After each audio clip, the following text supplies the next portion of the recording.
मेरा नाम है मोहित और आपका स्वागत हमारे यूट्यूब चैनल स्ट्रीट चैंपियन में। तो जैसा कि आप जानते हो आपका फिजिकल ज्योग्राफी का पेपर होने वाला है, उससे संबंधित जितने भी महत्वपूर्ण प्रश्न है सारे के सारे मैं आपको करवाने वाला हूं। तो चलो शुरू करते हैं अगले प्रश्न को।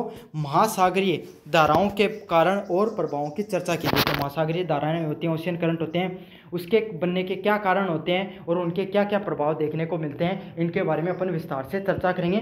काफ़ी ज़्यादा महत्वपूर्ण प्रश्न है, अलग अलग विश्वविद्यालयों में प्रश्न बहुत बार पूछा जाता है। तो आप क्या करना है, वीडियो को पूरा देखना है, चैनल को सब्सक्राइब कर देना है, वीडियो को लाइक कर देना है।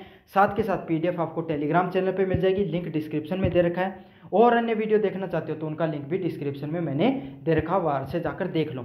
साथ के साथ अगर आप एसएससी की तैयारी करते हो या फिर और कोई राजस्थान की तैयारी करते हो तो यहाँ पर प्रोडक्ट वाला जो लिंक दिखाई दे रहा है, इस पर क्लिक करके आप क्या कर सकते हो, वीडियो देखने के बाद में जो किताबें वगैरह खरीद सकते हो। बेस्ट किताबें मैंने बेस्ट प्राइस में आपको लगा दिए हैं, वहाँ से जाकर आप खरीद लो।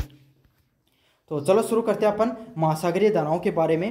तो महासागरीय धाराएं हैं, ये महासागर में जल की निरंतर गति के प्रभाव होते हैं। तो मैं आपको एक बात बताऊं, जैसे अपने यहाँ पर स्थल पर नदियाँ बहती हैं ना, ऐसे समुद्रों में नदियाँ भी बहती हैं।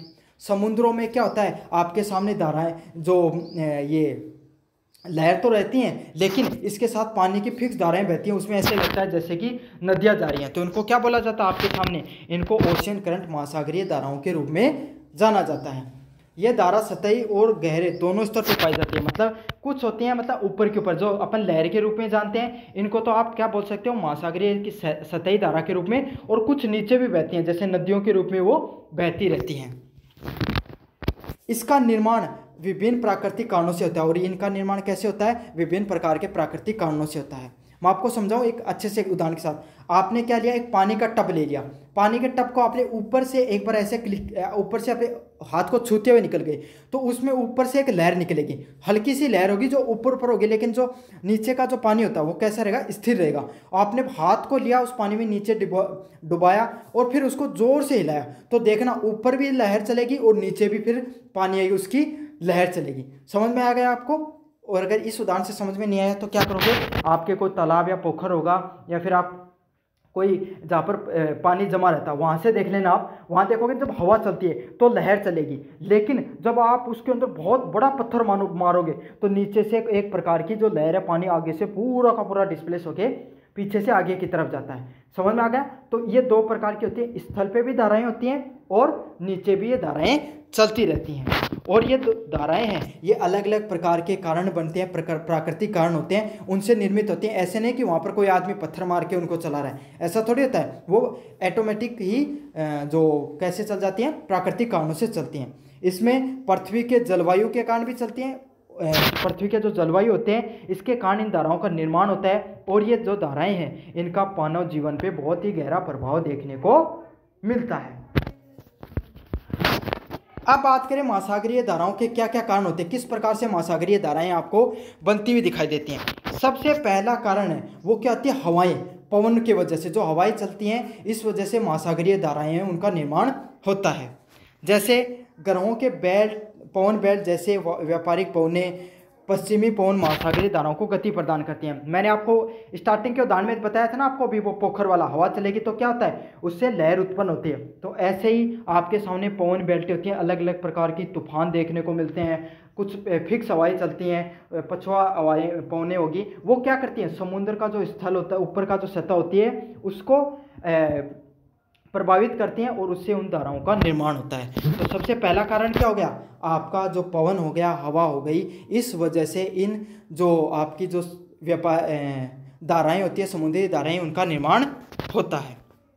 अगले वाले कारण की बात करें, पृथ्वी का घूर्णन। तो पृथ्वी जब घूमती है ना तो इससे एक बल का निर्माण होता है, उसको क्या बोला जाता है, कोरियोलिस फोर्स के नाम से जाना जाता है। अच्छा, आपको पृथ्वी को अपन दो भागों में बांट के रखते हैं, आपको पता है, नॉर्थ स्फीयर, साउथ स्फीयर, उत्तरी और दक्षिणी।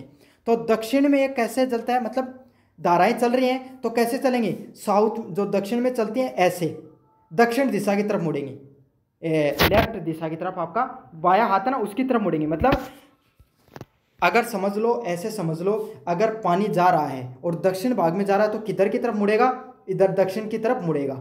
और ये कोरियोलिस फोर्स आपका इक्वेटर पे आके जीरो हो जाता है, यहाँ पर ये नहीं लगता है। समझ में आ गया। और नॉर्थ में जा रहा है तो दाएं तरफ मुड़ेगा। इस तरीके से जाएगा और साउथ में आपको इस तरीके से जाएगा। समझ आ गया। और यहाँ पर इसका कोई प्रभाव इतना ज़्यादा देखने को नहीं मिलता है, जो भूमध्य होता है ना, यहाँ पर देखने को नहीं मिलता है, इक्वेटर पे नहीं देखने को मिलता है। साउथ में आपको लेफ्ट साइड में देखने को मिलता है और नॉर्थ में राइट साइड में देखने को मिलता है। समझ में आ गया। अगले वाला पॉइंट है तापमान में अंतर। तो आपको पता है पानी है वो कैसे जलता है। आपका जो ठंडा पानी होता है, आपको हमेशा देखना, कभी भी पानी गर्म करके देखना आप, है ना। थोड़ा सा पानी को गुनगुना करो, आप क्या देखोगे, पानी है वो गर्म पानी है वो हमेशा ऊपर पाया जाएगा और ठंडा पानी है वो नीचे चला जाता है। यही उसका एक तरीका होता है। तो इसी तरीके से क्या होता है, ध्रुव एकदम ठंडे होते हैं और जो भूमध्य क्षेत्र होते हैं वो बहुत ज़्यादा गर्म होते हैं, तो उनका पानी का तापमान भी उसी प्रकार से होगा। भूमध्य के आसपास बहुत ज़्यादा गर्म पानी देखने को मिलेगा और ध्रुवों के पास ठंडा पानी देखने को मिलेगा। इस वजह से क्या है, पानी की गति है वो लगातार बनी रहती है। इस वजह से पानी की गति बनी रहती है, क्यों, वो आगे पीछे होता रहता है ठंडे और गर्म होने के कारण। इस वजह से भी क्या होता है, ये जो आपके सामने महासागरीय धाराओं का निर्माण होता रहता है। देख लो कितनी पृथ्वी में जटिलताएं पाई जाती हैं। लवणता, लवणता क्या होती है, सैलिनिटी। मतलब अब आपको एक बात सोचो, एक चीज जो एक पानी है, कौन सा पानी है, जिसमें नमक घुला हुआ है, एक साधारण पानी है। जैसे ही आप उस साधारण मतलब जो नमक घुला हुआ पानी साधारण पानी में डालोगे, नमक वाला पानी है ना वो नीचे बैठ जाएगा। क्यों बैठ जाएगा, उसका घनत्व ज़्यादा, उसकी डेंसिटी ज़्यादा है। और जिस चीज़ की घनत्व ज़्यादा होती है वो क्या हो जाता है, नीचे अपने आप बैठ जाता है। ऐसे समझ में नहीं आता, ऐसे समझ लो, आप एक शहद की बूंद लो और उसको पानी में डाल दो, डालते क्या शहद की बूंद टप नीचे चली जाएगी ना। क्यों, क्योंकि उसका घनत्व ज़्यादा था, वह भारी ज़्यादा ही जना नीचे बैठी। यहाँ समझ लो। तो यही है, नमक का पानी ज़्यादा क्या रहता है, भारी रहता है, इसलिए वो नीचे चला जाता है।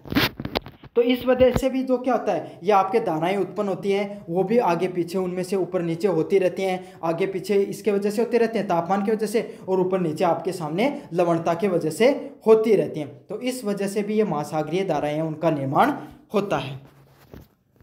अगले वाले पॉइंट की बात करें, समुद्री तलीय संरचनाएं।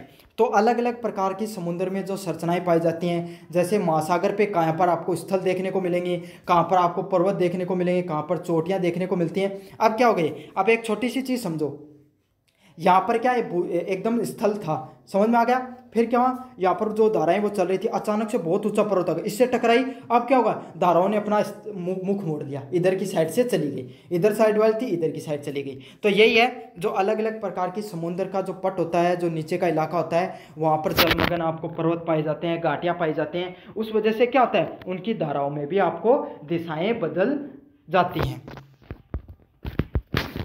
अगले वाला प्रश्न की बात करें, महासागरीय धाराओं का प्रभाव। तो अब जो आपके सामने महासागरीय धाराएं होती हैं, इनका क्या प्रभाव होता है। अब इनका मैंने समझा दिया, उत्पन्न क्यों होती हैं बहुत आराम से समझाया। अब प्रभाव की बात करें, पहले बात है जलवायु पे प्रभाव। गर्म धाराएं तटीय क्षेत्रों का तापमान बढ़ाती हैं। अब कोई गर्म धारा आ रही है और समुद्री तापमान के आसपास, मतलब कोई तट के आसपास आ रही है, तो इससे क्या होगा, वहाँ का तापमान भी बढ़ जाएगा। क्यों, क्योंकि आपको पता है भाई, जो सूर्य की किरणें, जो हवा चलती है समुद्र के पानी को अपने साथ लेकर चलेगी, तो क्या होगा, उसको साथ लेकर चलेगी, तो उसमें नमी है वो गर्म पानी साथ इवेपोरेट होगा, तो नमी है वो गर्म रहेगी और उससे आपकी गर्मी बढ़ती रहती है। जैसे गल्फ स्ट्रीम हो गया, वहाँ की जो धाराओं में देखने को मिलता है। शीतल धाराएं।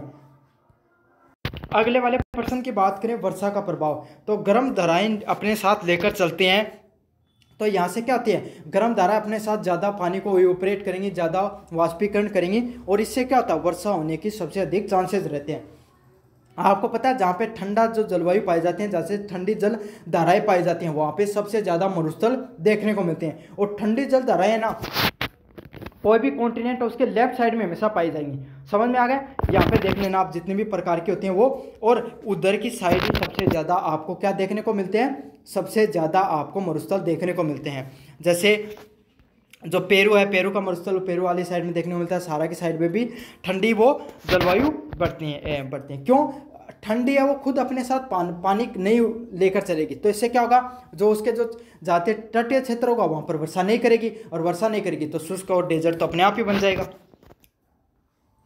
अगले वाला है मछली पालन में प्रभाव। तो ठंडी धाराएं पोषक तत्वों से भरपूर होती हैं, लेकिन जो ठंडी धाराएं होती हैं इनमें पोषक तत्व ज़्यादा होते हैं, और यहाँ पर क्या हो, मत्स्य पालन के लिए उपयुक्त क्षेत्र बनते हैं। देखो क्या होता है, जहाँ पर ठंडी धाराएं और गर्म धाराएं जहाँ पर आपस में टकराती हैं, वहाँ पर क्या हो जाता है, फोग या मिस्ट बनता है। मतलब ठंडी गर्म आपस में मिली, वहाँ पे एक कोहरा जम जाएगा। अब कोहरा जम जाता है ना, तो वहाँ पे मछलियाँ आती हैं दोनों, उनको समझ में नहीं आता कि अब हमें किधर की साइड जाना है, उनको मतलब अच्छे से चीज़ें दिखाई नहीं देती हैं। इस वजह से वहाँ पे बेस्ट हार्बर साइट बनती है, मतलब सबसे ज़्यादा मछली हैं वहाँ पर ही आपके सामने उनको पकड़ा जाता है। जैसे जो आपके सामने जो कनाडा या अमेरिका का क्षेत्र हो गया और जापान का जो क्षेत्र होता है वहाँ पर, जापान का क्षेत्र होता है वहाँ पर वो पाए जाते हैं। जैसे पेरू और कैलिफोर्निया की जो धाराएं होती हैं वो भी इसके प्रमुख उदाहरण हैं।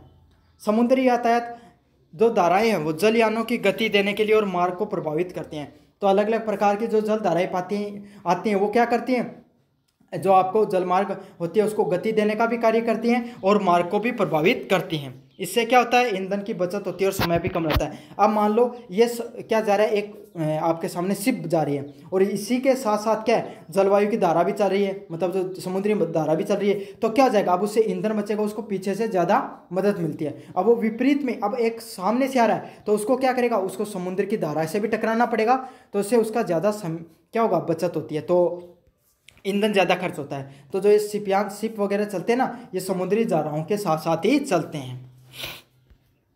मानव जीवन पे प्रभाव, वैश्विक उष्मा संतुलन में रहती है। तो इससे क्या होता है, पूरी जो पृथ्वी है उसका तापमान संतुलन में रहता है। कृषि में भी सहायक रहती है और उद्योगों में भी अप्रत्यक्ष रूप से क्या सहायता प्रदान करती हैं। तो यही है, मानव जीवन को प्रभावित करती हैं, जो वैश्विक उष्मा का संतुलन बनाने में कार्य रहते हैं तथा उद्योगों वगैरह के लिए भी अच्छी रहती हैं। निष्कर्ष की बात करें तो महासागरीय धाराएं हैं, ये जलवायु प्रणाली का एक बहुत महत्वपूर्ण हिस्सा है। तो हमारी जो जलवायु पाई जाती है आपके सामने, इसका सबसे महत्वपूर्ण हिस्सा है आपके सामने जो महासागरीय धाराएं हैं वो। इससे न केवल जलवायु संतुलित रहता है, तो इससे क्या होगा, ना तो जलवायु संतुलित रहेगा बल्कि मानव जीवन, कृषि व मत्स्य पालन और समुद्र व्यापार पर भी गहरा प्रभाव पड़ता है। तो अलग अलग प्रकार का जो जीवन होता है, जैसे कृषि हो गई, मत्स्य पालन हो गया और समुद्री व्यापार हो गया, इन सब चीज़ों पर बहुत ज़्यादा गहरा प्रभाव पड़ता है इन सब चीज़ों का। तो ये आपके सामने महासागरीय धाराओं से संबंधित जितने भी महत्वपूर्ण प्रश्न थे सारे के सारे मैंने आपको करवा दिए हैं। हेलो बच्चों, मेरा